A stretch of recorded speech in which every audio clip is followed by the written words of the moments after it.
Thank you for everyone that made it out today. Certainly appreciate it. And welcome to the business of NIL, maximizing our value and partnerships with collegiate sports. I'm Des Bryant, the Vice President of Government Relations with the Columbus Chamber of Commerce, and we are thrilled to have you here at this morning's program. We have a wonderful program for you all to discuss the basic partnership that can become with the business community and our collegiate athletes, not just in Ohio, but nationwide. There's a lot of conversations happening at the federal level to kind of govern this space, but it's very new. It's still new at the end of the day. So, again, before we get started, I wanted to introduce and have some words from our sponsors. And so I now have the pleasure of introducing Jared Kirshner, Associate Vice President of State Government Affairs with Charter Communications.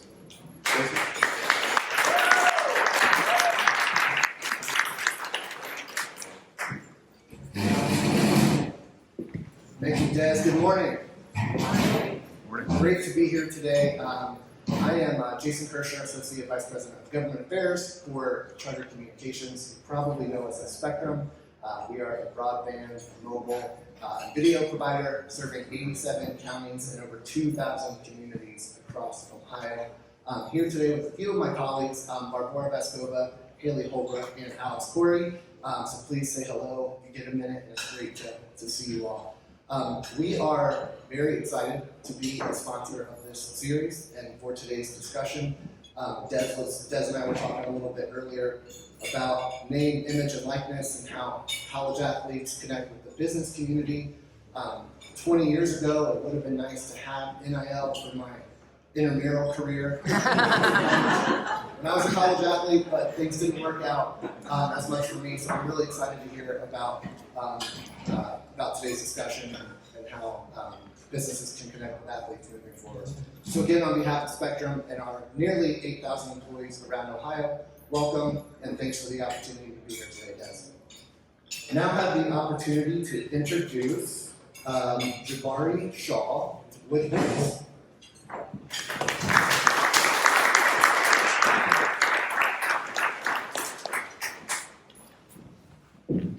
Thank you, and good morning, everybody. I'm Jabari Shaw. I'm an associate attorney over at Voorhees. And I'm here today with one of our summer associates. Great opportunity for him to come out and see what we as lawyers do. Max Reamer. He drove in this morning from Akron. Welcome. Definitely just want to welcome everybody and say thanks. This is going to be a great event this morning, and it is an area that Voorhees has been fortunate enough to be involved in since the beginning. It is very unique, and I was talking to some of our colleagues around, and it is the Wild West. This is an area in which I would like to point out that sports, business, and also the branding components are very unique. Particularly for us at the law firm, it's very unique that we get to use our legal expertise to kind of guide in this space. So I'm really excited to see how this conversation goes. I welcome everybody. Thank you all. And now I'm turning with Don DePero, Vice President and CEO. Thank you, Jabari, and thanks. I was mentioning that Voorhees has been a Chambers law firm for over 100 years, and you just don't see relationships like that in the business community much anymore, so thank you. I'm Don DePero, the President and CEO of your Columbus Chamber of Commerce. I'd like to thank all of you for being with us today. Our leader sponsors, you've heard from Spectrum, Reach, and Voorhees. Our patron sponsor this morning is Columbia Gas. And our Government Affairs Steering Committee sponsors, IGS Energy, Maryland Brown Consulting, and Intel. And thanks to all of our sponsor and investor partners. In the revolving world of collegiate sports, the emergence of name, image, and likeness has not only revolutionized the landscape for student athletes, but it's also opened a gateway of opportunities for our business community.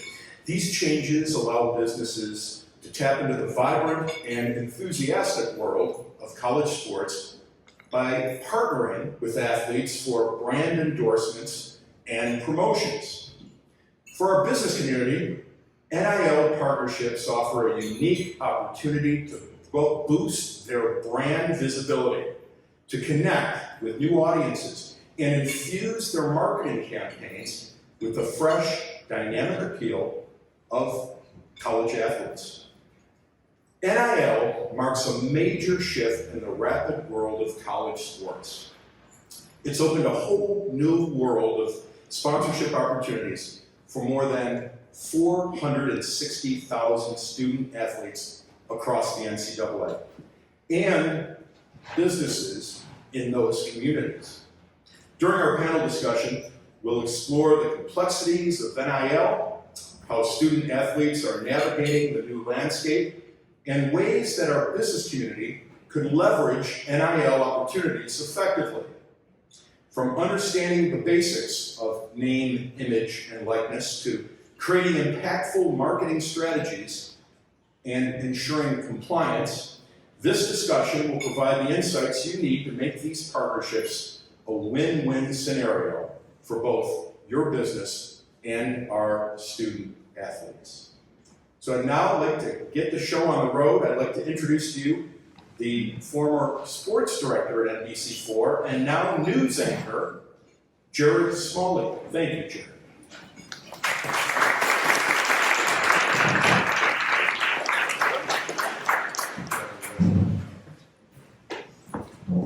Good morning, everyone. Thank you for coming this morning. This is going to be a lot of fun to do. And what's amazing about how this job has changed, Tom mentioned I was a sports director. I had to quit sports because of NIL, man. It was too complicated. I was like, this is business. I was told there'd be no math. So a whole lot of stuff that I am excited to learn, just as you are excited to learn as well. And we do have some experts here in this field to talk with today. And I'm going to start by introducing a good friend of mine who I worked with at Channel 4, who was a tremendous player at Ohio State, All-American player, cornerback, and now has moved into the business field, but for many years played in the NFL as well. Jimmy Checkwell.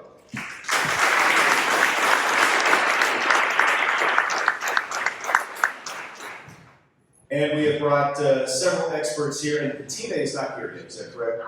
Tina's here. Okay, Tina. Okay. Tina, you're up. Hi, Tina. Well, you're up first.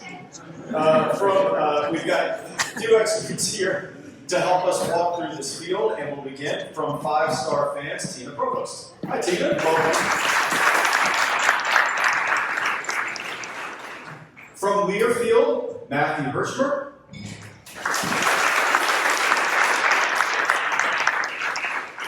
And from the Ohio State Department of Athletics, someone who works in the NIL space every single day, Will Hill.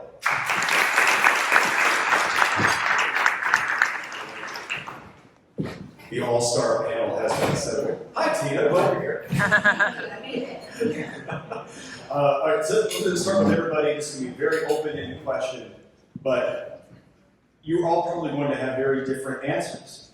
But I'm going to ask you the same question. Define NIL. What is it?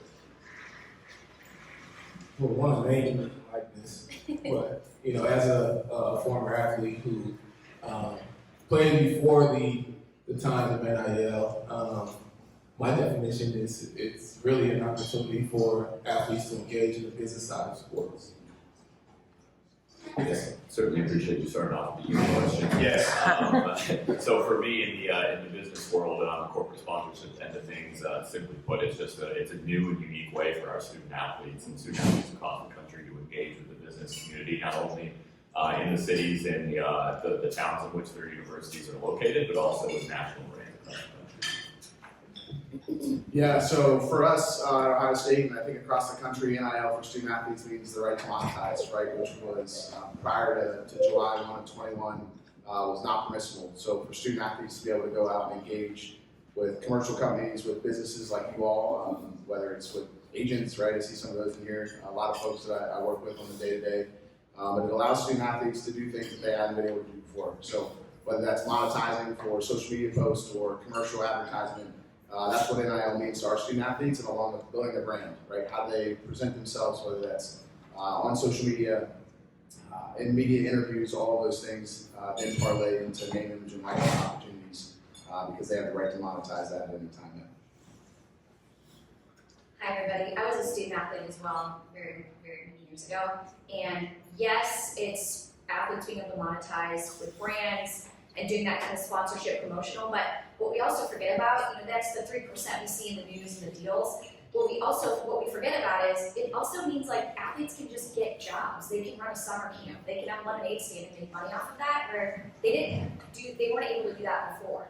Olympic athletes can come back to school and still, so there's more than just what we see all the time that's really highlighted. It's more than just brand deals and big time dollars flowing. Like athletes can just get jobs and run summer camps, and it doesn't have to be millions of dollars and six figures for it to be impactful for the students. So in addition, all of what they said is all absolutely true, and I 100% agree with it. And there's a little more than that that we don't always see in the media. And so the reason I asked it that way is because you all come to the NIL space from very different perspectives, but they're very interconnected. You just made a really good point, Tina, in that all of us who were athletes in college had this very different existence than the typical student at college. When I was a dominant walk-on shot putter at Marshall University, absolutely crushing the mat. But, God, I wish that was true. but back then, I was learning how to work in media. And I got jobs as a play-by-play announcer doing high school football. That was my first entry to actually learn how to speak on camera. Because of NCAA rules back then, I technically wasn't allowed to work. So I'll admit openly right here, I broke many NCAA rules, never filled out the paperwork, and just went ahead and did the games. And I got I think I got $40 a game that I called $40. Jealous? But that's a great way to start this conversation. How far things have come now. Where, Logan, for example, you work at Ohio State, and every day you're helping these young Ohio State athletes build their own brands now. What a different landscape from when you were in college and when guys were coming up. Can you help people just explain, what does that mean? What does building a brand actually mean, and how are you guys at Ohio State helping do it? Yeah, great question. I think it's different for everyone, right? We were talking about that before we started. The NIL space is scenario by scenario for every single person. Every person in this room, right? You all touch NIL from a different perspective, whether you're an agent, whether you're a business, whether you're a fan, whether you're a donor, whether you're alumni. It's the same for our student athletes. So everyone approaches it a little bit differently. I'm beyond fortunate to do what I do at Ohio State. We have 36 sports, over 1,000 student athletes who sponsor the largest student athlete population in the country. And every single student athlete, 1 through 1,100, do it differently, right? So like Tina talked about, we have women's volleyball players that are really passionate about running camps and giving back to the community and teaching the local community about their sport. We have some student athletes that have the opportunity to partner with national brands and tell their story through national or local campaigns. So for every student athlete, it's different. But we do a really good job, I think. I'm also biased, but I think we do a good job of educating our athletes on how to do that, right? And we learned really early on that you have to meet the student athlete where they are, because everyone's at a different place in their journey. And I think we're fortunate to be at Ohio State and have the resources we do to do that. I think it's funny, right? Chimney's brand when he was in college was way different than my brand, right? A walk-on football player compared to an All-American NFL player is way different. But the ability to tell your story and tell it how you kind of want to paint the picture is what makes this space really, really special. And we've had a lot of different athletes lean into it and do it for what's beneficial for them. Chimney, let's talk about that, because when you were coming through Ohio State, if NIL had been a thing then, you would have lived a very different existence as an All-American quarterback, a guy who went on to the NFL, played many years. You would have lived a different life in college. So can you give us some perspective of how different your life was then versus what athletes now have the opportunity to experience? I would really start with saying, back when I was in college, I was a business student. So I was learning about business, thinking about starting companies and trying to identify what I would want to do. But the challenge was I wasn't really able to engage. You talked about not being able to get a job. I just think back on like, executives wanting to do a dinner or something, and me being cautious, like, if he pays for my lunch, it's gonna be a violation. I don't want to put myself in a position where I'm going to, hurt my eligibility. So I stayed away from that side of it. And when I finished my NFL career, me and my partner back there, Brian Brown, we started a business. Now we had to start from ground one. So I feel like, even as a business student, I didn't really learn some of the things I could have had I engaged in that side of it early on. And as Logan talked about, everybody's journey is different, but everybody's journey can include beginning to explore entrepreneurship, beginning to engage in that business side. And that is a life lesson, really, whether you become a doctor after that or not. No matter what you do, it's a life lesson that I think these athletes now get an opportunity to engage in.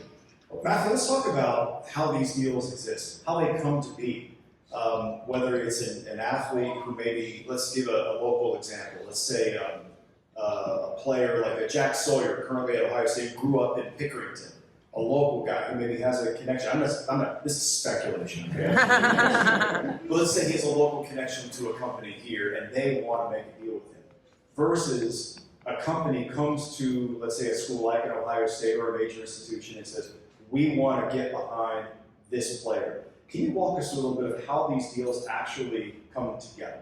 Yeah, absolutely. Jack's a great example of it because he's one of our not only higher performing student athletes on the field, but then also in the business community as well. So really there's two ways to kind of go about it in the business community. And Learfield, we are the multimedia rights provider for not only Ohio State, but most of the Power 5 schools across the country. So when you're seeing different NIL activations in which student athletes are wearing their uniforms, or any time that they're appearing in an advertisement using marks and logos, those are coming through us at Learfield here in the business community. And for somebody like Jack, SafeLight is a great example. He's got a deal, an NIL deal with SafeLight. And he's going to be at a golf outing here on July 15th, just speaking on a panel up there, engaging with everybody that is, one of their donors or one of the businesses that they work with, but you'll also see him in different larger national commercials. So again, there's really no one way for a student athlete to engage with the business. I mean, just in this last month, we've had, student athletes appear in national brand commercials with brands as big as Beats or American Eagle, to filming driving safety videos for SafeLight, or just going out to different charity outings and golf outings. So there's really no one size fits all way for these student athletes to engage with the business community, but rather just wanting to make the connection between the student athlete and those businesses to really get to know the student athlete, their personality and their interests, and then go from there and design the campaign around that versus trying to make them just fit into whatever the business's message is trying to get out. Well, that leads me to this question, Tina. This is, I think, something that people are probably curious about. When you put yourself in the shoes of a current athlete, they're now not just athletes or student. The old NCAA term is student athlete. They're now brands, and they have the potential to grow their own brand as a college athlete. My curiosity is, how do you do that?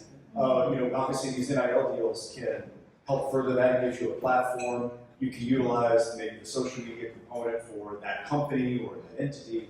But for the individual person who is trying to build their own brand, how does NIL help shape them develop that part of their persona, their long-term goals, their business goals, their personal goals? It seems like it's a wide open field that could benefit the athlete. Yeah, I'm not a marketing expert, but what we're finding as we talk to student athletes, and we start to engage with athletes when they're in high school, so they're starting to think about it when they're 13, 14 years old, which is much sooner than people would imagine. And they're young, I mean, gosh, I remember when I was 14, 21, even, still still needs some support, we'll say that. And when you talk about the brand, though, they always had a brand. They always had a personality. All of us up here, when we were student athletes, we had our own brand and personality. We just now happen to be able to monetize it. And because of NIL, they're getting smarter about how they influence on social media. But I'll also say this: we don't only work with athletes at Ohio State. Yes, it's in our backyard, but our company now reaches all universities.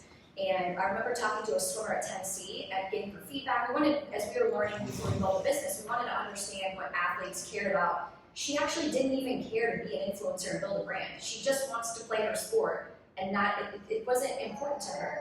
And so not everybody, I think we're all saying the same message. It's very different for every student athlete. But when you think about building your brand, we'll notice some student athletes. We just were working with one last week in Louisiana, and he has a marketing company helping him with how he does public speaking, how he does his social media posts, and they're really guiding him. Other student athletes are more organic, where they just want to do it themselves and be themselves. They don't want to be kind of media trained and told what to do. They just want to be who they are. So, I guess we're giving similar responses in that it's not always one size fits all.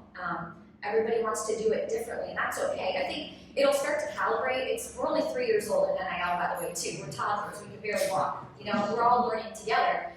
But I think over the next few years, it'll start to calibrate, so we'll have some more consistent answers on how it should be done, how it can be done, what's right, what works. Right now, we kind of don't know, but when you think about NIL, ultimately, get out of the weeds from college sports, what we mostly are talking about is influencer marketing. That's pretty much it. We see it on Instagram all the time and TikTok. Now athletes can do influencer marketing pretty much, and that's all it is. And so they'll follow similar models. They'll hire the same type of agents and marketing companies to help them with their brand. And I'll also say this as the last nugget. Athletes have to start thinking about who they want to be associated with now at 14 years old. So, in 10 years, and as they're thinking about other deals in their portfolio of work that they're going to be pushing out, they have to think right now, if I do a deal, it might be quick money to do a $1,000 deal with a brand, I'm going to make this up, in the cannabis industry, because they can, but is that what you want to be associated with over the next 4 to 8 years of your career in college and in professional sports? You start to set that baseline for yourself, and other brands, if you associate with one, you may be turning off other brands too. And so again, like I said, 14, 15-year-olds might not always be thinking that long term. And so it is beneficial for them to have advisors and marketing companies support and guide them. It's a lot. I mean, gosh, it's just so much to manage, and we're not going to get it right. We're all going to make mistakes around it, and athletes are going to do bad deals, and it's going to suck, and things are going to happen. But if we just keep pushing through, like I said, we're new. It's 3 years old. We're toddlers. It's crazy, and there's a lot of mistakes that are going to happen. But we have good people that are learning together right now in this room. That's what's more important, I think, is learning together than trying to get the right answer right now. Well, that's an excellent transition to this point, and Logan, I'll hit you with this one because it is new. You are working in the administrative side of it, which means you are learning the rules in real time while you're implementing them. Yep. And so my curiosity is, how do you go about consulting with athletes so that they do understand, to the best of you and your staff's knowledge, what NIL rules actually are? They seem to be evolving as we breathe. Yeah. How do you get your athletes on board so you don't risk yourself for violations? Yeah, it's an ever-changing space, right? I think that's what the title of this session is, and we've had so many variations of NCAA guidelines, right, which are not bylaws but guidelines. So do with those what you will. We have our state law, which obviously guides what we do mostly at our institutional level, and then we have our institutional policy that was crafted with our athletics department, obviously our on-campus university legal team. So with us, it's constant education. We have meetings every single semester to get in front of our student athletes along with our coaches, right? It's just as important in this space to educate our coaches as it is to educate our student athletes, to make sure we're all speaking the same language. So for us, it's ever-changing communication on our end. We're making sure that our student athletes understand how can you promote a business, right? How can you do this engagement? Disclosure, what does that mean, right? Disclosure is mandated in our state law. The student athletes have to disclose that to the university so we can review those contracts. Not reviewing it for a good deal or a bad deal, but reviewing it to make sure there's no conflicts with institutional contracts and no eligibility concerns. So all those things continue to adapt, but we have to make sure that our student athletes understand that. Because at the end of the day, it's our responsibility to make sure that they're educated, to protect them as they navigate this space. And once again, the more people that you have that understand the space, and it's empowering our student athletes to be able to get in front of you all if they get in a room with you, right, to educate you on how to do it. That increases their opportunities to get these deals and engage at a high level. So education, like I said, is a premium. And as the regulations and landscape changes, we have to communicate at a high level. Quick follow-up on that. Are there any regulations currently on the books that mandate a maximum amount, like what's a cap? I wish, but no. Okay. No, I don't wish. I'm just kidding. Student-athletes, obviously, everybody has the opportunity to earn in a free market. And that's kind of what we're in. So there is no, now we'll make life easier again, but no, there is no earning cap. All right, so Matthew, let's go to the other side of the argument here. From a company standpoint, when you deal with companies on this front, what do you get the sense from them? And again, they're all like the athletes, they're all unique in terms of what their interests are. But what do they generally want from an NIL partnership? Yeah, and it's tough, right? I mean, businesses at the core are, you're risk averse, and at the advent of NIL and around NIL, using 18 to 22-year-olds, the face value is a risky proposition. But I always like to say, Logan likes to say to his staff and everybody, like, we do recruit the highest level of student athletes, not only on the field but also personally. And happy to say we haven't had any issues with many student athletes not presenting themselves well with the brand and with the company. And first off, that's just an adage to Logan and his team and all the great work that they do, as well as our coaches in the recruiting space. But not to keep coming back to there's no one size fits all proposition for a business, but I'd say the hardest hurdle for these businesses, right in the initial part of the conversation, is that risk end of things. And they also see the headlines. You see about a quarterback who had maybe a $13 million deal that went south. They end up at another school, or whether it's the transfer portal, and they just view that end of NIL, and they don't view once you get past that. You're like, okay, you're thinking about a completely different end of NIL. That yes, we agree, we need to clean that end of it up, but what we can do is we can have a business, like Keena said, just be influencer marketers for your business and go out into the community, and especially in a city like Columbus that has so many corporate opportunities.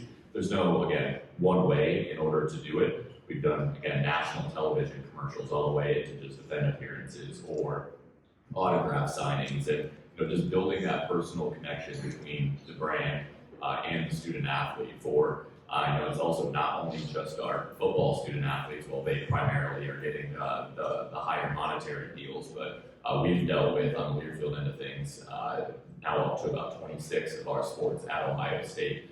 So it's not just the football program, it's not just the men's and women's basketball program. The breadth and depth of the offerings that we're able to provide to our student athletes, and into specifically in my position in the business community, is fantastic.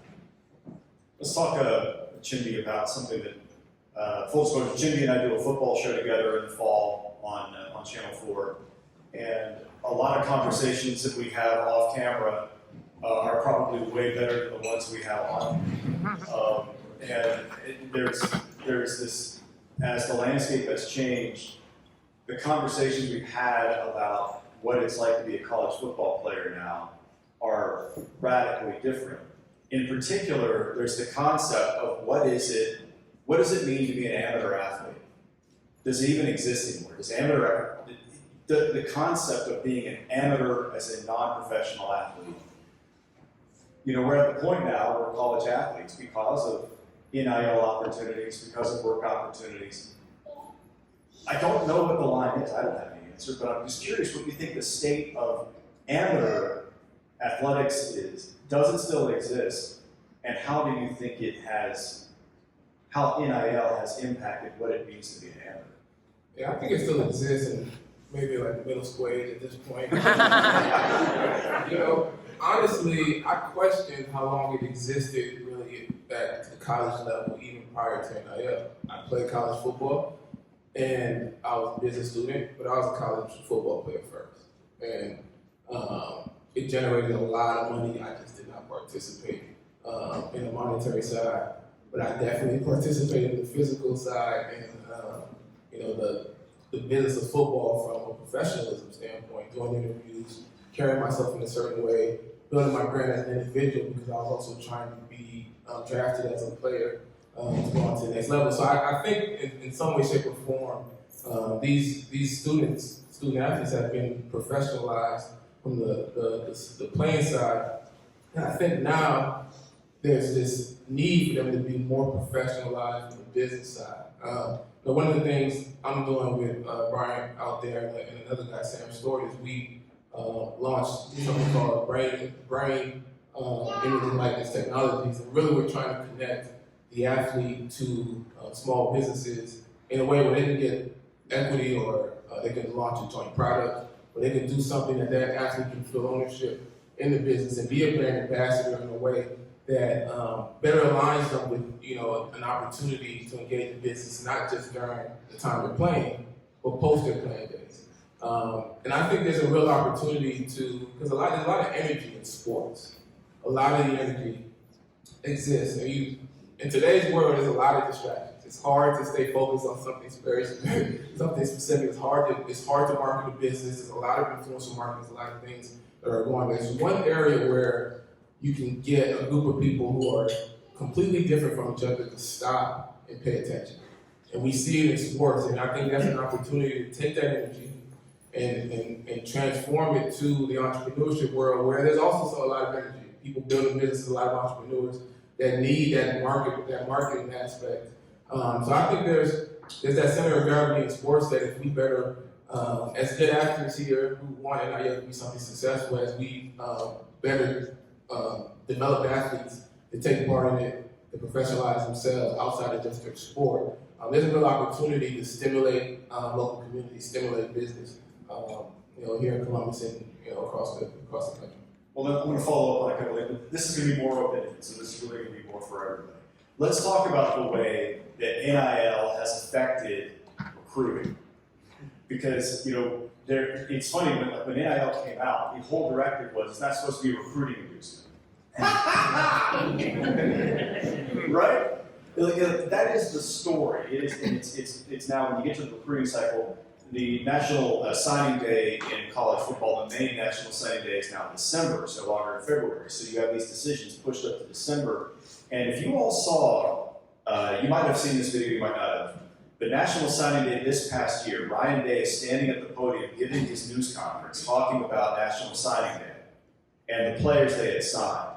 As they're doing that news conference, down in Florida, a certain wide receiver was at that moment announcing where he was going to go to school. And as Ryan stood at the podium and talked, he did not know whether that kid, Jeremiah Smith, was going to commit to Ohio State or Miami. And as it turns out, at that moment, Jeremiah Smith did not know whether he was going to commit to Ohio State or Miami. And the stories then came out about NIL concerns. And whether, and you mentioned earlier, I think it was a player from Florida who's suing the university over a botched NIL deal. And so the question that I'm asking is, NIL, in its role in recruiting, the objective ultimately was to keep them, I think, separate. Clearly they're not. So how do you think we go forward where big schools like Ohio State can just dominate? They got cash. And a lot of people have a vested interest in the program. Whereas a place like where I went to school, we got a few bucks we can throw around. That's not NIL, really. Can you walk us through the role of NIL in recruiting? I have a comment on it. Gosh, there's a lot in there. First of all, we're blaming NIL for using dollars and inducement. It was happening before, we know that. Now we just get visibility to it, and that's what happens when you start to legalize and regulate a particular industry. It's not that the problems just showed up, we just now have visibility to it. So that's that, and I'm sure we'll dig into that more. But you said something, the last thing you said I wanted to talk about was botched deals. Yes. And making promises. Those are, again, like we're using NIL, we're using, the industry is very disruptive, there's a lot of change. These are contracts. So what's happening is contracts aren't being fulfilled, so that's why there are legal issues.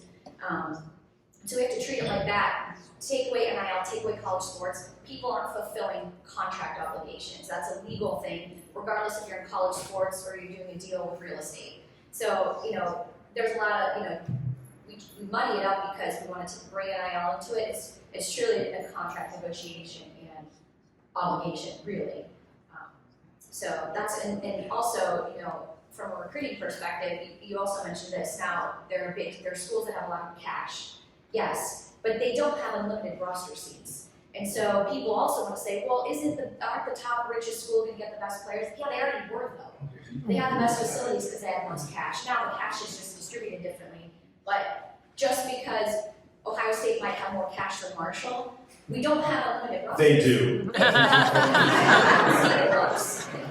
Yeah. Like, we also need to think about that too. It's not like we're just going to get thousands of players because we have more money. We still have to be smart about the players that we're bringing in.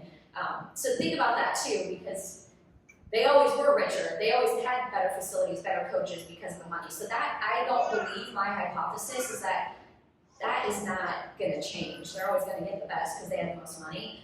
Now they can just distribute it in a different way. Yeah, Marshall is really close to Ohio State. You know what? They play this fall. We'll find out. Yeah. Not optimistic. And honestly, now, you know, as Tina mentioned, there's not a limited roster spot. So now you get a couple guys in one position. If Marshall was willing to pony the money for the one top recruit, maybe they can outbid Ohio State for that third receiver. But yeah, I think you hear a lot of the negative stories, but I think one of the things Tina mentioned was the visibility. I think that's one of the most important things. Like even now, with NIL being something that's legal, it's still kind of quiet. This is a little deal here. Nobody's really talking about what went into that deal. Nobody's really talking about how much a player had made, etc. And my friends at Call Machine, they built a tool where it's a marketplace that gathers objective metrics to say, this individual player, based on all of these things, the market they're playing, based on their talent on the field, based on their social media analytics, identifies this is what his marketability is.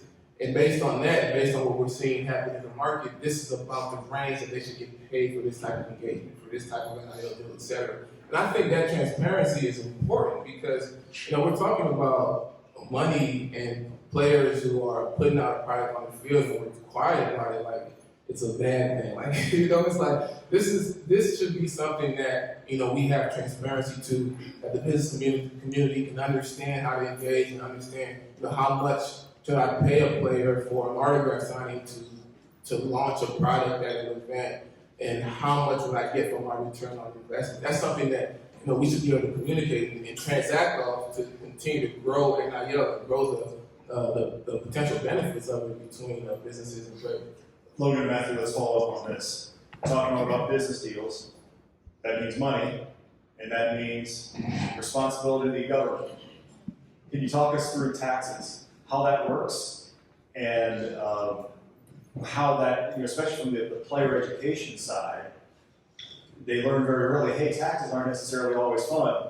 I'm not sure when they are fun, but can you walk us through how you all handle that?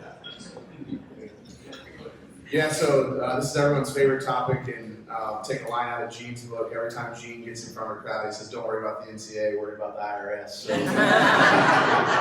now that he's done in, 24 hours, I can start using that as my line.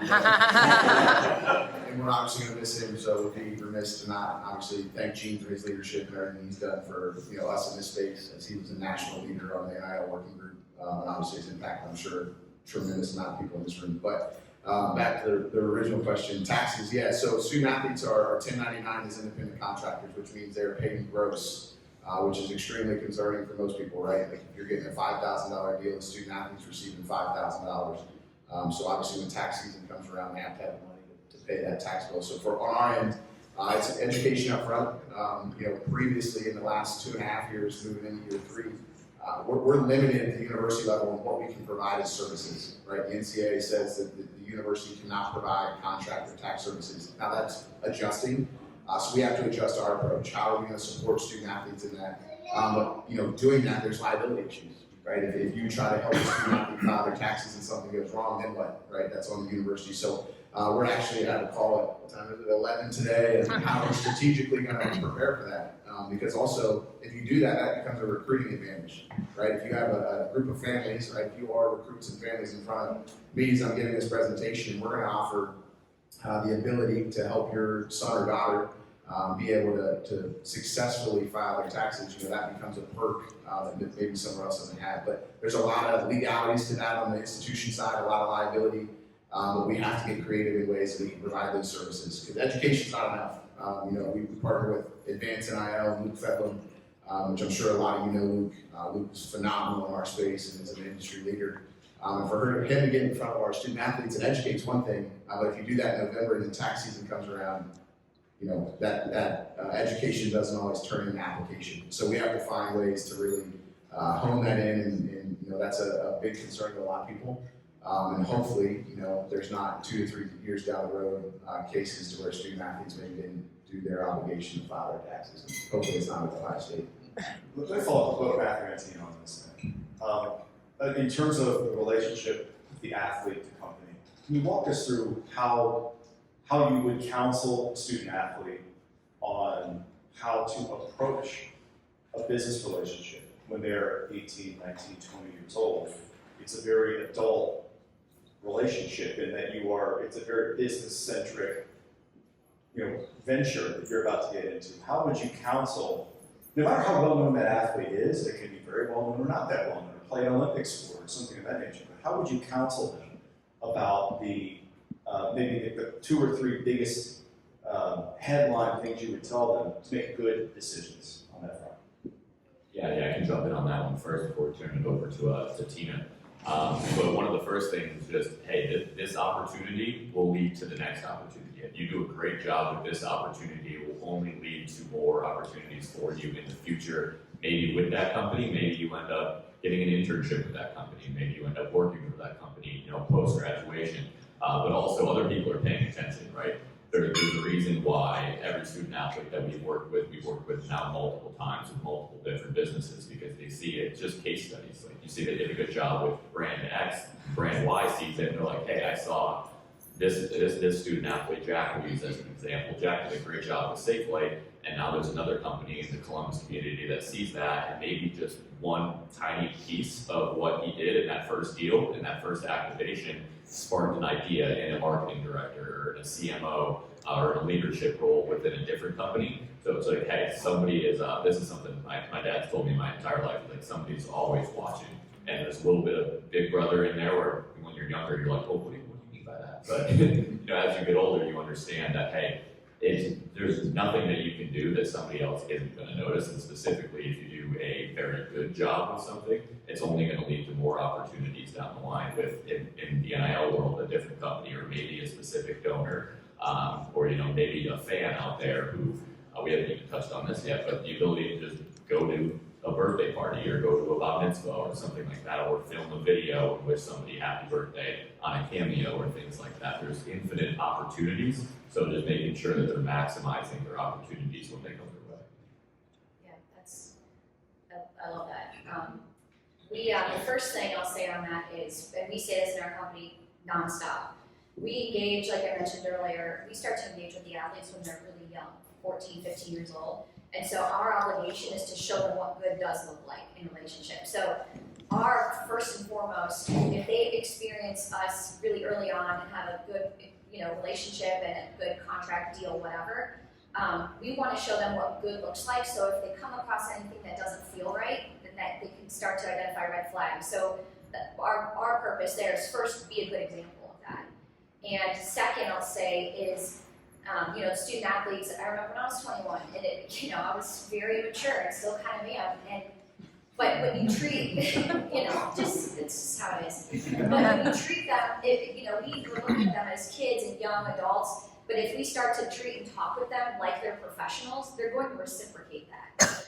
And so I think that's important too, is respect them just as much as you're expecting the student athlete to respect the business. They're new to engaging in business transactions, so be patient with them, but treat them respectfully. Talk to them about like you would, talk to them like you would an adult or another person you're doing a business deal with. They're going to learn a lot more from that, number one. they're going to feel respected, and they're going to reciprocate that behavior. And we, even outside of NIL, you treat people like kids, they're going to act like it in any space as a leader. So when you treat them like adults, you treat them like professionals, they're going to step up to that. And lastly, I'll say, I mentioned we engage with athletes when they're young, teenagers. Another big layer that we started to realize last summer was when we would get on a phone call with an athlete, and a lot of times their parents would join. We had a few calls with kids that are 16 years old, and they showed up. We were grown-ups, strangers, and he showed up to a business call by himself.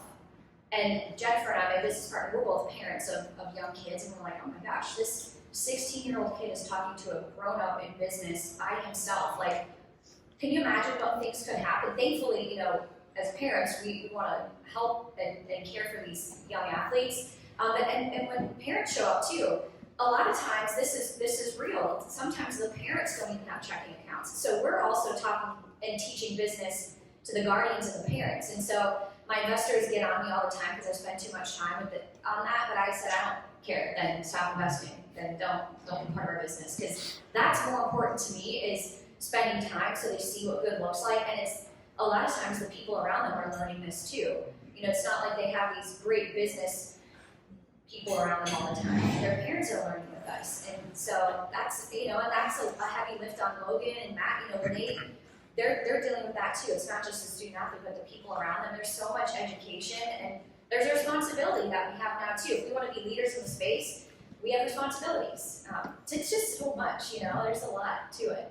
Well, can I jump in on Yeah, that? go ahead. Just on that one, like on the brand piece and how, on the education side from the university front, we challenge our student athletes to think about like who they are, right? You have to early in their process, because ultimately, Matt kind of touched on it. You see all these national deals, you see these headlines about football, basketball deals that maybe aren't true NIL.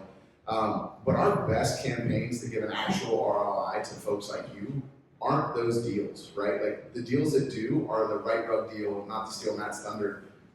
With female student athletes, right, that has nothing to do with the product that they're trying to sell to their market, right? Like if you see the commercial, you have no idea it's a commercial from a flooring company. It's a commercial promoting female student athletes, a company that's female-led, and it's really, really important to them. It's just the same thing as when you're watching Super Bowl, right? The Budweiser commercial. You don't see anything about Budweiser, the dog and horses, until like at the end of the commercial, and people resonate with those things. So that's what we challenge our athletes is, tell your story, right? There's somebody out there, there's some business owner, there's some investor that probably had a similar experience to you, that if you can hit that, pull that heartstring, the answer may have been no at first, but if you can get that sympathetic side out of them to relate to you and it resonates with them, you have a way higher % chance for them to engage with you. So sometimes it is less about your notoriety and performance. Now I get that in large marketing spends, like you need that visibility. But for our smaller businesses and local community, it's about, how can you find and pair with someone that tells the story that you want to tell. And that authentic story, I promise, feels better than any other opportunity that we've had. And I think that we've done a lot of good work on that outside of our, revenue generating sports. So I just want to jump in on that of how we try to encourage our student athletes. And lastly, I was a walk-on football player. I was a janitor turned walk-on. I had a crazy story. But I always joke, and that's why I tell our student athletes, is I had zero production value to our football team, right? But what my story would have been, if I would have been in the NIL era, I would have went to Warren Brothers and Waste Management. And that's how I would have told my story and paired myself with a brand. I can just imagine that, if I could have convinced Zach Warren at the time, I didn't know him then, but if I would have, and could have convinced him that my story would have actually resonated with the community. It had nothing to do with how athletic I was, but my story would have resonated with the community and resonated with folks and got him a marketing return. So I think it's just helpful to view it in that lens that you don't always have to have a superstar. You don't have to be the superstar. I think creatively, because when you do, when people see that, it's really powerful in your market and in the community. So that was long-winded, but. Let me give you one quick example that might be the greatest example of all time of that. Mark Titus. Exactly. Mark Titus did not play and relished in the concept of not playing at Ohio State and wrote a best-selling book and is now a huge media star. I can't write a book until I get out of this seat, but I'm going to at some point. That's right.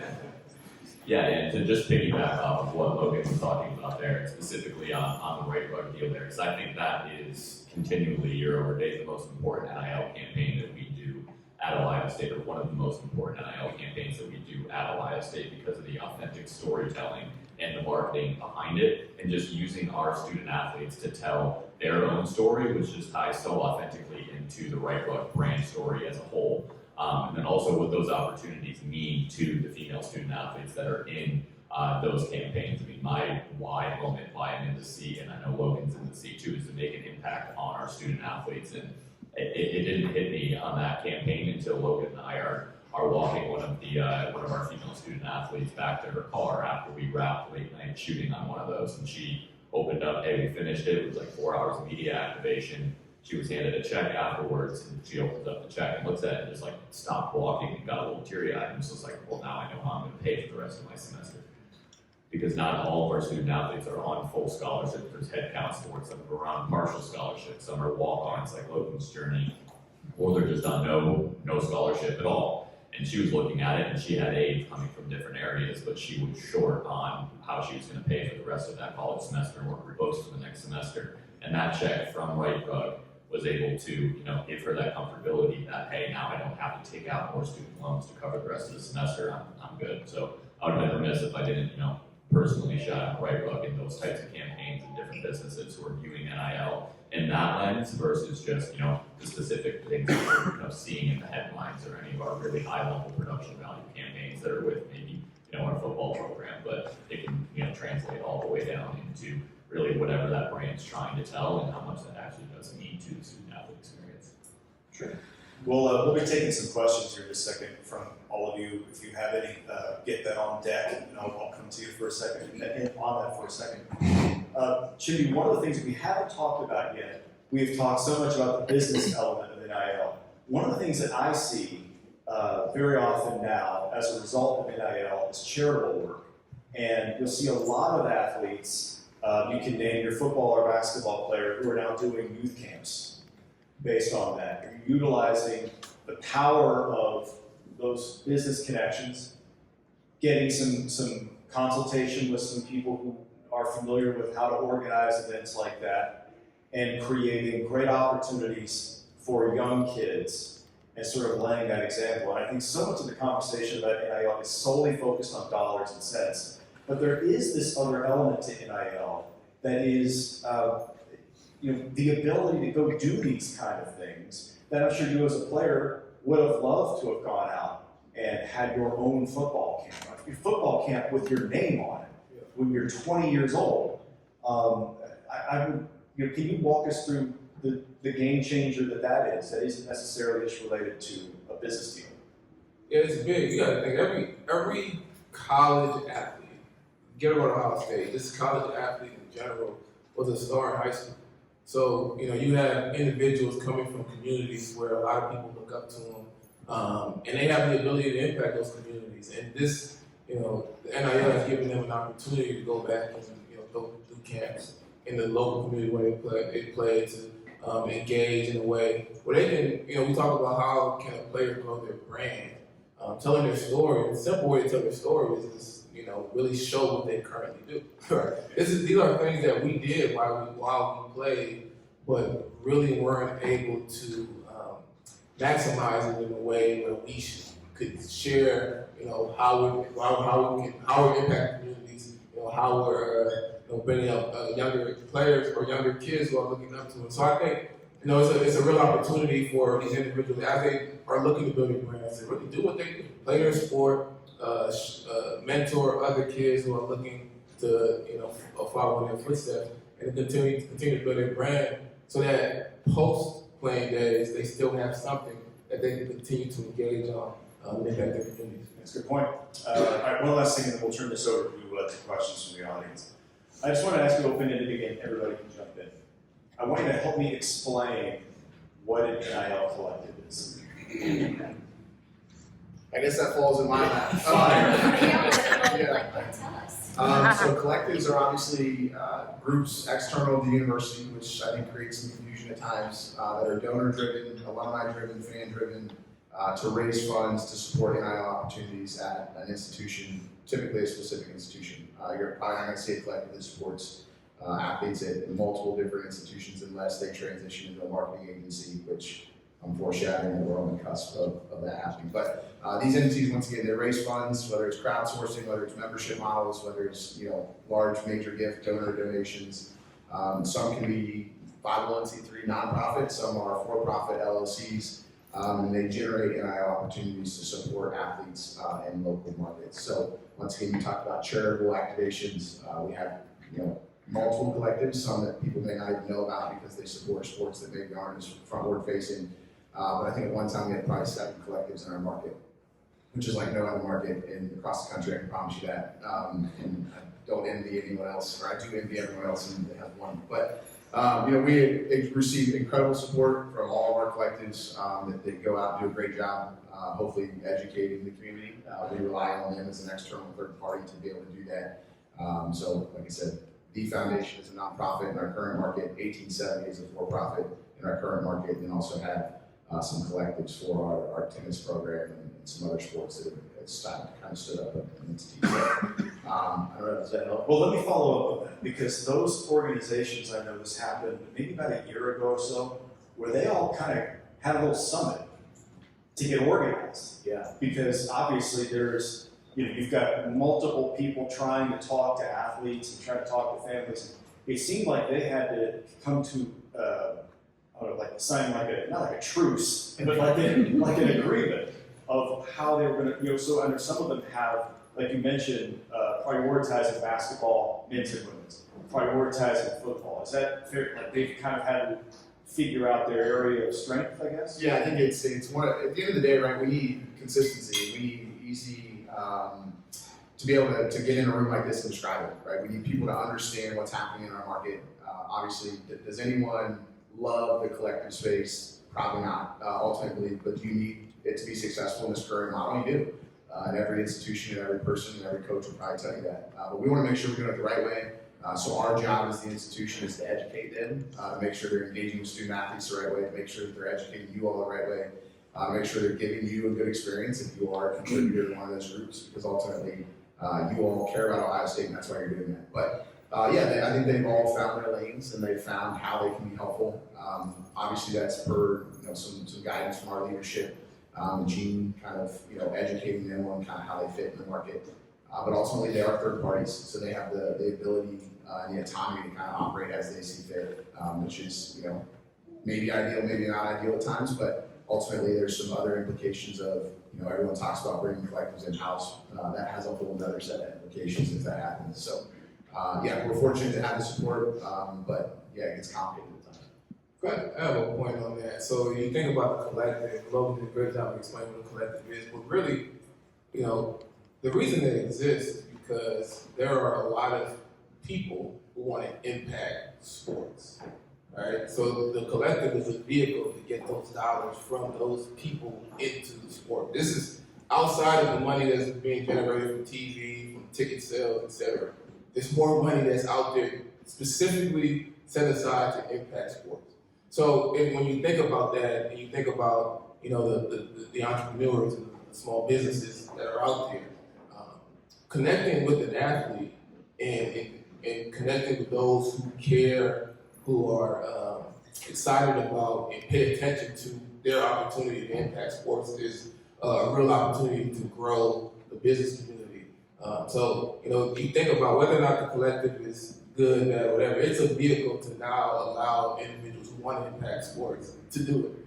So what other ways can we construct or connect athletes to opportunities where those same individuals or that same level of energy can be captured to continue to impact sports?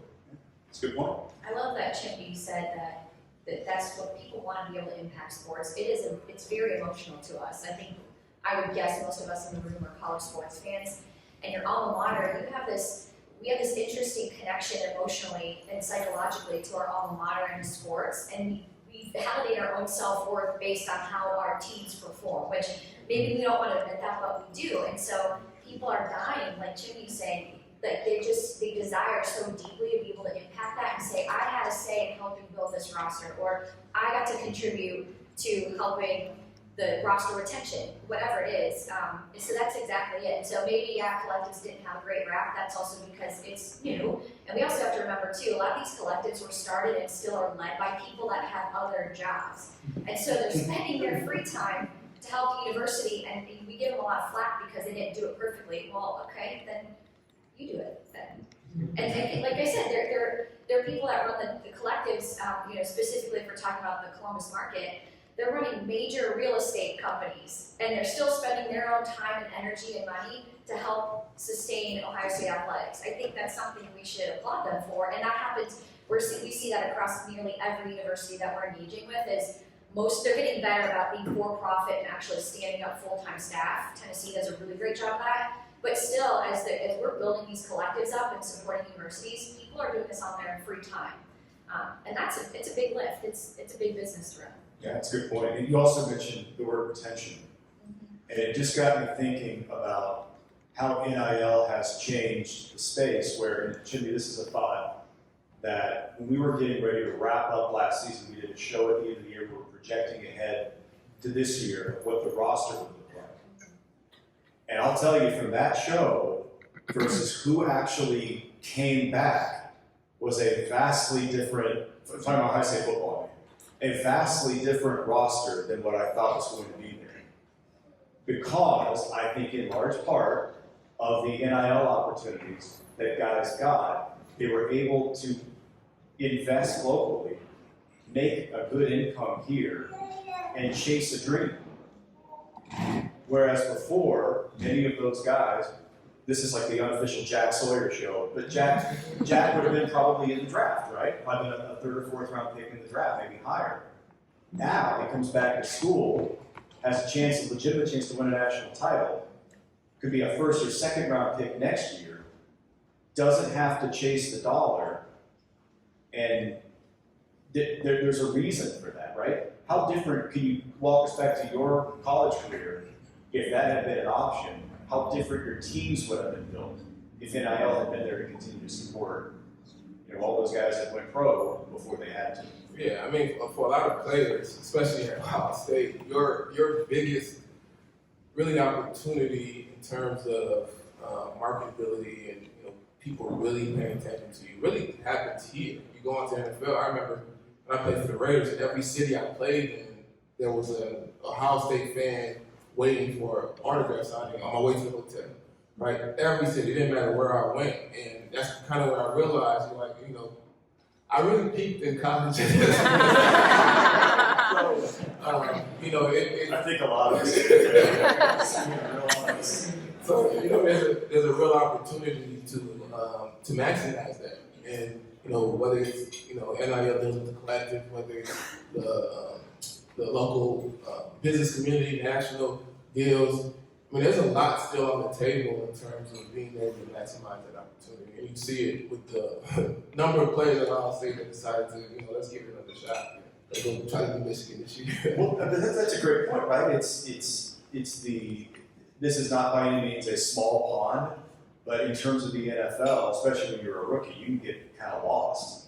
And when you're here, you're like, man, it's a very different place to be mentally. But I think that's kind of that's kind of how we want to set it up, right? That's what we tell student athletes on their visit, right? That's why Ohio State is different. Come to Ohio State, come to Columbus. It's the largest college football fan base, proven statistically, in the country, right? So come to Columbus, build your brand, give yourself opportunities while you're here. That's why we need you all, and that's why it's so great to be here, is because there's so many corporate opportunities, like Matt talked about, so many fans. And I think it just shows that staying true to that, right? You talk to the student athletes about it when you're recruiting them, but then to be able to follow up with that and have a class like we did come back because of those opportunities, that's the greatest recruiting piece you can have, right? Now recruiting the next class, it's, hey, look at Emeka Luka, right? He got his degree in 3 years. He's working on a master's. He's financially benefiting from coming to Columbus. And he's still going to go play at the next level. So I wanted to reiterate that. That's kind of how this all comes full circle. And it's proof of concept. In a space that's really gray, those examples and those case studies help us paint that picture to the next group. And I think it's important to like view NIL, especially as you're talking about in the recruiting and retention space, as a funnel, right? All the way from right now it's OB season, and it's also our busiest season from an NIL standpoint, an activation standpoint, in getting our football student athletes to film these commercials because their time is so limited. Oh, the official visit? Official, Okay. yeah, sorry, yeah. And so we're filming, there's a couple larger national campaigns that I mentioned earlier that we filmed in the past month that we're filming in our football facility. We're filming it in our practice facility. And there's student athletes on their official visits walking around seeing those opportunities. So, a lot of people think it's, a coach or it's an administrator or a collective sitting across the table from a student athlete. It's transactional from the standpoint of X for Y, and that's not the case. It's what we talk about it's the holistic offerings that we have here at Ohio State, the opportunities that are available to you if you come to Ohio State. And a lot of people can, say that, and these kids are told a million things. They go on multiple visits and they hear a lot of the same things. But what I think is unique about us is those opportunities for them to just see, hey, like, they're not only just saying we have these opportunities with an American Eagle or a Beats headphones or whatever the brand may be, but they're actually seeing it in the marketplace. And then you walk into the football facility and they have an NIL wall sitting there. So you walk by it every time and they update it, monthly based off of what NIL campaigns are going on. And they can see it live in the marketplace, so they know those opportunities exist. And then when it comes to the retention piece, it's not as simple as, hey, if you come back, here's your number. This is what you'll make to be able to come back. They trust that Logan has their back, I have their back, everybody on this panel has their back, and we'll find those opportunities for them because they've existed for them in the past. And they know, hey, like, I've built my brand here over 3 years, over 4 years, and if I come back, my brand value is just going to keep increasing because they've done such a good job on the field, and then also in the community to let people know, like, hey, I'm not just, for Jack's way, I'm not just a defensive end. I'm from Pickerington. I've done deals with multiple areas within Columbus, and allowing them to just set their roots here in Columbus to a point where then they come back after their playing careers or to be when you're starting businesses and you're investing in real estate, and the opportunities that just exist here past football are just massive for our student athletes. Good point. Audience participation time. So if you have a question, I think this gentleman sitting in the front row, we'll funnel the mic around. So be patient. We got plenty of time. So we'll get mic around and get everybody set up. First, thank you so much. This has been great and very, very enlightening for all of us, even on the periphery, even if you're just a huge sports fan like me. So you touched on this. Logan, maybe this one's for you. I'm going to ask 2 questions. You talk about NIL collectives, individual companies, individual donors. How does the money actually get to the student? We heard of handing a check directly to a student athlete. And how do you monitor when there are so much money coming from direct sources directly to these students? How do you monitor it? How do you control it? I'm getting a little more granular on this. And then what's being done for the less visible sports programs? I think of OSU women's hockey, back-to-back national champions. And what's being done for these women student athletes? Yeah, I'll start with the second one because it's fresh. So we've done every sport at Ohio State's engaged in NIL. So we've had over 500 student athletes engaged, all 36 sports. Engagement looks a little bit different depending on the sport. So we have merchandise opportunities available for every single student athlete at Ohio State. Women's ice hockey is a unique example because they've been dominant and their success has been incredible. A lot of student athletes are international though, so we didn't touch on that piece. The fact that international student athletes, per their F1 student visa, which is not a state law, it's not an Ohio State policy, that's a federal law. They cannot receive income on their student visa while in the United States. Now there's some loopholes to that. Depending on who you ask, we always tell our international student athletes to seek outside legal counsel, but if they activate outside the country and receive payment outside the country, then they're able to engage. But going off on your original question, I think that we do a really good job of promoting our female sports and maybe our lesser known men's sports. But like Jimmy was talking about earlier, everyone has a fan base, and so we encourage them, right? If it's your local community, tap into them, do a camp back home. But everyone's engagement looks different. But we as a university try to provide opportunities that encompass as many student athletes as possible, whether that's team trading card deals, merchandise deals, trying to get businesses or companies to do full team deals. Women's basketball had a full team deal last year. Right Rug is engaged with, I think, almost all of our female sports yearly. So I think that we do a good job of that. And then going on to your first question, payment, I know you're going to be not surprised by this, looks different depending on the scenario. So we have payment platforms. So we have a platform that we partner with, actually two, Open Doors is one, Influencers another. Student athletes are able to be on a marketplace that's visible to businesses, donors, fans, alumni.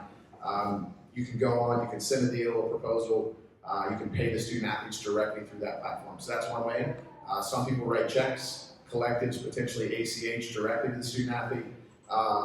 We've had people Venmo. It's literally like anything. We want to keep it as compliant as possible, so we prefer the engagements run through our university platform.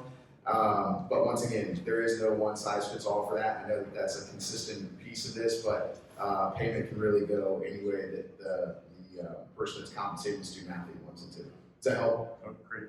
And I had an answer. So Ohio State does a great job. I think, there's an inability to do everything, right? And what's Samto at? Samto, raise your hand. So Samto, one of the founders of Publishing, what Publishing is looking to do is do a better job of democratizing NIL, right? So for the 99% of athletes, the top 1%, they're going to get a ton of deals, they're going to make a ton of money, and we love it. But there's a lot of other players, but it's challenging for the business community to engage because it's hard to understand, okay, if I partner with the hockey player who just won the championship, am I going to get the return on my investment, right? So what is needed is more tools that can identify, okay, based on these different players, what is their potential impact if I was to do a deal? What are some examples? What are some case studies? How, if this player who's here locally, grew up here locally, who plays may not be as marketable as a national football player who's highly marketable, but may be very marketable in this community. How can we get visibility to what that potential impact is? So there needs to be more tools that can show that and show different engagements so that there can be more transactions with individuals like that because they can bring a return on investment, they can create some impact. I saw several hands, so okay, right here. Good morning, Dr. Elizabeth Joy. I'm CEO of the CEO Collective. My question is, and Chindy, you hit on this a little bit, so I'm interested to talk to you later. I don't know if you all know, but Columbus is ranked 54 out of 54 in racial inclusion from a racial wealth gap perspective. And so when we think about the wealth building that DNIL presents, the fact that in many cases, these athletes are minorities, be it female or other minorities. I'm wondering, what are you all thinking about? I know we're toddlers, as you say, right? And so this is a new space, but I'm wondering, are you thinking about the fact, and I don't know how many of you saw the documentary Broke, right? So when we think about how much sports brings wealth into minority communities, and as quick as it comes, it goes. I'm just wondering, what are you all thinking about as it relates to that issue? Yeah, so this is something that I think about maybe too much, right? I think one of the challenges is it's tough to play a college sport. It's even more difficult to get to the professional level. So the amount of energy and effort and focus it takes just to be able to be a starter going to college and then try to get to the next level, it takes a lot. And that means a lot of times athletes are imbalanced in terms of their development. They're really very developed in their sport, but less so developed in what it takes to continue on with life outside of the sport. And this is, my vision for NIL is that opportunity for these athletes to begin to engage in entrepreneurship outside of the sport, which can teach you a lot of lessons and allows you to begin to better develop and be more balanced so that post-playing days, you still know how to navigate the world and navigate life. And I think there was a question earlier, what advice would you give to a young player, maybe in high school, coming in? It's like, look, if you're going to have an opportunity to play in college, start an LLC, become a business owner young, connect with the Chamber of Commerce young, and begin to not just build your brand as a player, but build your brand as a young business person who is going to continue to grow and learn and connect with other businesses.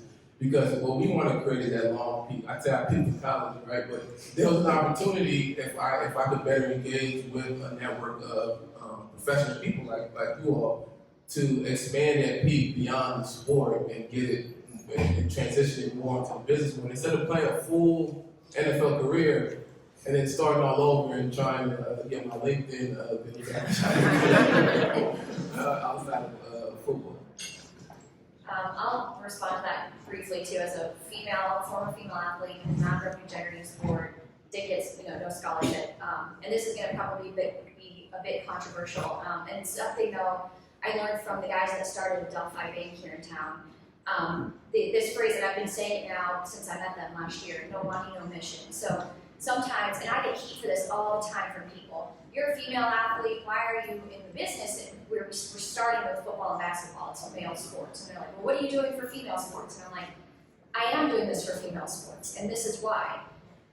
Unless the revenue generating sports are sustained, if we can't take care of those first, that provide the dollars and the opportunities for someone like me to be a cheerleader at Ohio State, a female hockey player to play at Ohio State, those start to go away. We're going to start losing sports if we can't get football and basketball right. And I know that doesn't sound like I'm taking equity seriously. I am though, because the nucleus, if that doesn't sustain, hockey, you're toast.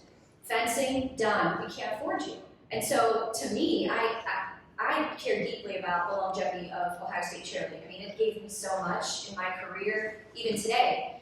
And they're at risk of not being able to sustain because financially we're all in a little bit of instability. So if I can provide value from my business to help sustain football and basketball, I know indirectly that's going to help all of these other sports that are at risk that have a lot of our minority players and female athletes. That's important, and we have to be real about that. And like I said, no money, no mission. We can't give a percentage of zero because it's zero. So let's do that first, and then we can take care of people better when we do it right. Zuri Greer, Persona Custom Clothiers, and my question's not that deep. Since so I'm a custom clothier, I make custom suits, custom clothing. Since NIL,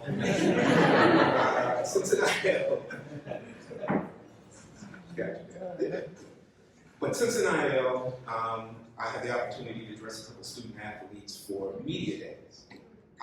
Essentially, no contracts. I'm a mom and pop. I get the suit, I get the social proof, I get the content. That was it, no contracts. My question is that something where we should have gotten approval through the university or through the NCAA, or was it okay just to have that quid pro quo with the student athlete? Yeah.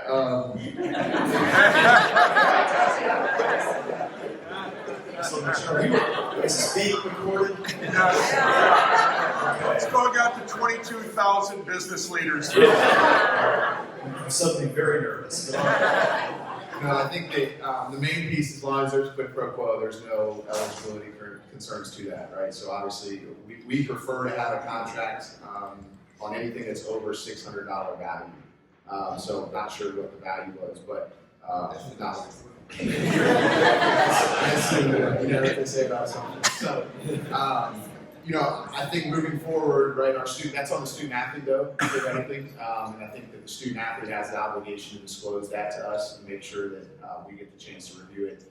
But as long as there's a quid pro quo portion, then from an eligibility perspective, the student athlete is fine. But moving forward, would love to have the opportunity just to review those and work with anybody that has questions or concerns on that. Because at the end of the day, that's why I sit in my seats, because I want to give you, as a business owner, the most efficient experience, right? It sounds like from your engagement, you probably didn't know who to contact or how to do it. So ultimately, that's why we're here doing this, is because then, by word of mouth, hopefully, if there's one of your colleagues or peers, then we're a resource to be able to help you through that process. So. No harm, no foul, but that's Hi there. Thank you so much for being here. This has been amazing. My name is Tiffany Marr from Wimbler. And my question is this. So I'm an Ohio State fan, but I bleed orange. So I graduated from Tennessee. Thank you for saying Tennessee in Columbus. My question is this. So we know Division I athletes are basically the North Star. But how does this world of NIL impact Division II and Division III athletes? And can those athletes be impactful for small businesses? And what does that landscape look like? That's a tough one because a lot of the focus is on Division I, and that's where we see a lot of the media and the attention. And it's of course where the four of us sitting up here grew up. But it still exists. It's just at smaller scales.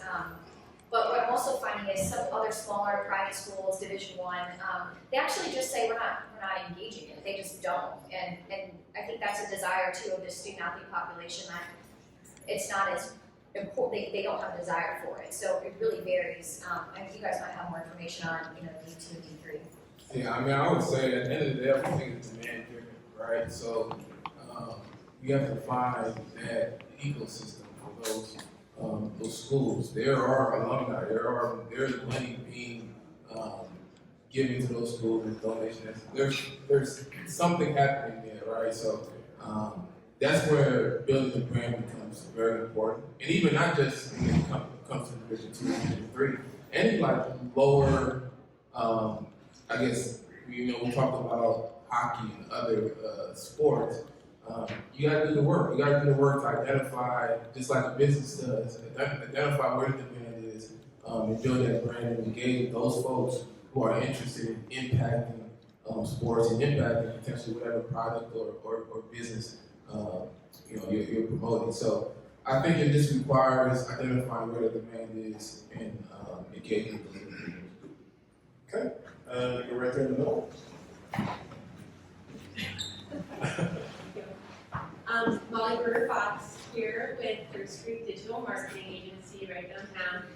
We represent clients that are large and nationwide, but also small startups here in Columbus in the digital space. And so, of course, influencer marketing is really big, and we're tackling that. And we've had some interest in NIL. You mentioned like the marketplace portal there and influencer. We've dealt with a few collectives. It's hard to know from a marketing agency, especially when we're just, even if we don't necessarily have the athlete in mind, but maybe we know the story we want to tell, it's really hard to navigate finding that athlete and also then all of the rules, because we've seen some collectives, it's no logo, it's hard to navigate that. And I'm wondering if you have advice for that early stage where you're like, okay, we have this vision for this marketing campaign, and we're just trying to figure out the best athlete to use, knowing that we want to play a role in that space. Yeah, I can jump in right now. Julie's still here. Yep. So me and Julie are meeting tomorrow. It also works for a marketing company. I told her beforehand, I'm like, let's just have a conversation first and foremost. Let's start. So with Deerfield, you touched on marks and logos. That will come through our office, but a lot of people, it's just sometimes the investment level is too high, or you're in an industry where we have university exclusivities in place with Coca-Cola, for an example. But again, we're here, Logan, myself, all of us on this panel are here to help you guys in your seat and meet you where you are in your NIL journey. So if it's just having a lunch and learn or a coffee meeting where you just want to spend 30 minutes to an hour hearing about, hey, we've got this idea, we don't know where to start and where to go, that's what we're here for. I told Julie before this, I was like, let's just have a conversation tomorrow, and if it ends up being a fit where we're going to use university channels and official, marks and logos in conjunction with NIL, then fantastic. I'm a great person to start with on that. But if not, I introduce Logan on this side, because what we can't have happen is just price people out of the market and then have an opportunity not end up in the student athlete's hands. So that's where him and I, we've been in our roles together pretty much since the advent of NIL here at Ohio State. And it's, kind of the yin and yang almost, where it's like, hey, if it doesn't work for me and it's not a deal that's going to be able to come through Deerfield, then we can introduce Logan into the conversation, or vice versa, just to make sure that our student athletes are getting every single opportunity that comes to the door, and we're not just pricing people out of the market completely. Okay. And did you say you used influencer, or you're saying you want to do influencer marketing? We have started exploring. We had a few conversations through Reflective, and that's something that several of our clients are interested in. One is higher price point, one is a pretty low price point in a very niche market we can talk about later. But yeah, so it's something where we're trying to figure out the best avenue, because it seems like there's so many from our perspective. Noah Wiseman, can you raise your hand? No. So if you talk, he's another founder of Cloud Machine. So again, what you'll be able to do is identify whether it's a high price point, but really at lower price point, get more visibility into, okay, what is possible, what type of student athlete works for this price point, what it would be the potential ROI working with these types of athletes or a group of athletes. And even before you ever do a deal, just understanding what's possible and what's out there, using metrics and not just us. I think my favorite NIL story so far that I've heard is, I think this was 2 years ago when Kansas football won. They won on a last-second touchdown at Texas, and the kid who scored the touchdown was not, I mean, it's Kansas football, right? Who's a star player? Not that many guys in Kansas are star players. But this guy was definitely not a star player. And he immediately signed a deal with Applebee's for 1 week, essentially. And he promoted Applebee's for 1 week. And it was this crazy mix of opportunity marketing where it was, oh my gosh, this guy's gonna be a star for a week, let's go talk to this guy. And it's just marriage made. And so I think that's fascinating how companies big and how companies even small, if they find, you mentioned earlier, just finding the right person. It might not be a star because it doesn't match your brand. Yeah, and I think that going off that question, that's exactly what I do in my seat day to day, right? That's why I sit in the university role, is because honestly I have no other interest in supporting our student athletes and bringing as many opportunities, large, small, whatever it is, to the table. So for anyone, I'm happy to have the conversation on, you give me criteria and requirements you're looking for, I can pull our whole entire student athlete database and say, hey, here's who you should have conversations with. I'm not selecting the student athlete for you. I can't negotiate on behalf of the student athlete, but here's what could match with that great story. And I think that it's explaining, right? I sit in the seat to where I can explain the collective landscape. I can explain Learfield. I can explain our student athlete. I can explain the tech platforms that are out there. So once again, our goal and our job, and maybe we haven't done a great job at this point, but it's hard, right? Because you got to educate, you can't blanket educate. We have to have one-on-one conversations because everyone's need is different. And so with the folks up here, and especially myself from the university lens that is in a position to really impact all of our sports and athletes, I would encourage anyone that if you have questions, like we can get you directed in the right place depending on what you need. Okay. We have time for one more. And but when we're done, there's plenty of time to mingle and ask your question individually. So we're done. Good. Good day. My name is Ron Cunningham with Spectrum Enterprise. And first thing is a comment in regards to brand loyalty. So, Mr. Chekwa, one of your defensive backers, which is State Council, I played with him in college, right? And one of the most impactful things that he would always talk about was your brand early when he was coaching you. And he would say about your professionalism and how you handled and managed yourself. You were actually one of the stars of his commentary between us football players. Just so you know that. The other thing is and it's a forward-thinking, opinionated question, for the panel itself. So I look at sports from a different perspective in regards to like what's happening in the NBA right now, free agency, and brand loyalty and things like that. And I'm wondering, because of the NIL, how things move, where you have some athletes who are looking to cash in on their scenarios and situations, so they move to another university based on that. How do you feel that parallels with what the NBA is, what's happening to the NBA right now? A little bit of a down eyeballs in regards to viewership.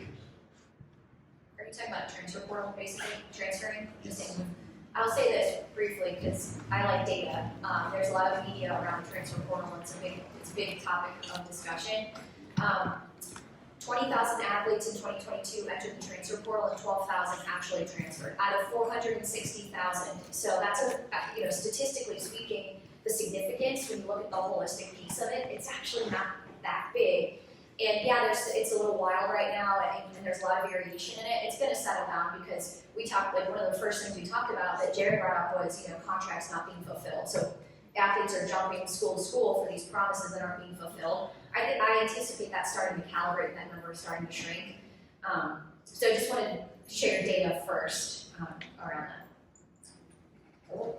Yeah, I would say, I mean, at the end of the day, people tend to do what they're incentivized to do, right? So if you're looking at an athlete who really their focus is getting on the field and playing and maximizing their opportunity, they're going to go find the opportunity for them. So the transfer portal is an opportunity for them to do so. I think if there was other incentives to keep them, it changes the conversation, right? If I built a brand around entrepreneurship and I'm able to develop more than just what I'm doing on the field, it's an incentive for me to stay here and continue to play this out and continue to compete on the field as well. So in terms of, from a fan standpoint, I think the passion around college sports is a little different than professional, where, a lot of times it doesn't matter how many guys come in and out of this jersey, I'm still rooting for that jersey. So I don't think it will affect that as much, but I think from a business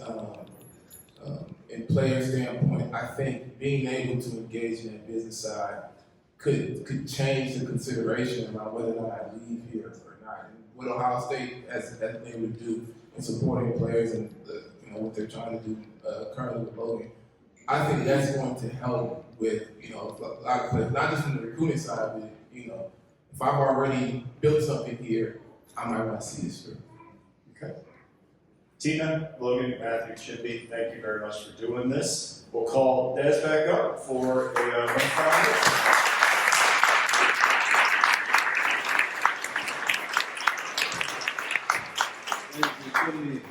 Logan, Tina, Matt, for your knowledge and participation, certainly appreciate it. I know I say this every time, but I think this was the best discussion that we've had, and so certainly We're appreciate athletes, it. we like to hear it, we're competitive. Absolutely. And Jared, thank you for moderating this great discussion. Thank you, Jared.